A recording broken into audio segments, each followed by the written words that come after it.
Le Canada réduit le nombre de résidents permanents admis sur son territoire.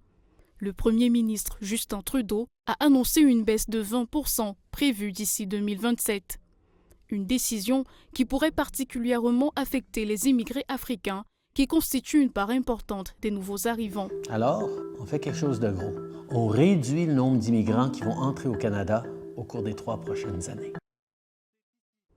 En 2022, près de 125 000 Africains ont obtenu la résidence permanente, soit environ 20% des admissions totales. Cette même année, ils représentaient également 17% des permis d'études délivrés, des milliers d'étudiants intégrant alors des universités canadiennes dans l'espoir de demander par la suite la résidence permanente. Désormais, ces opportunités seront plus restreintes. Ottawa dénonçant des abus dans certains établissements. Ils recrutent des travailleurs ou des étudiants temporaires. Ils leur promettent des emplois, des diplômes et des voies faciles vers la citoyenneté, des promesses qui se réalisent jamais.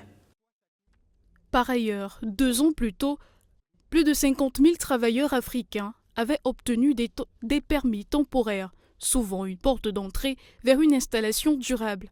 Les immigrés africains qualifiés dans des secteurs en demande, comme la santé et la technologie, continueront de bénéficier d'opportunités. Toutefois, la concurrence sera plus intense. On veut des résidents permanents qui ont les compétences dont on a besoin. Des travailleurs de la santé pour nos hôpitaux et des travailleurs de la construction qui vont nous aider à bâtir plus de logements. Le gouvernement canadien justifie cette réduction par la nécessité de stabiliser la croissance démographique et de permettre aux infrastructures de rattraper leur retard. Le nouveau plan attendu en 2025 pourrait encore ajuster les quotas.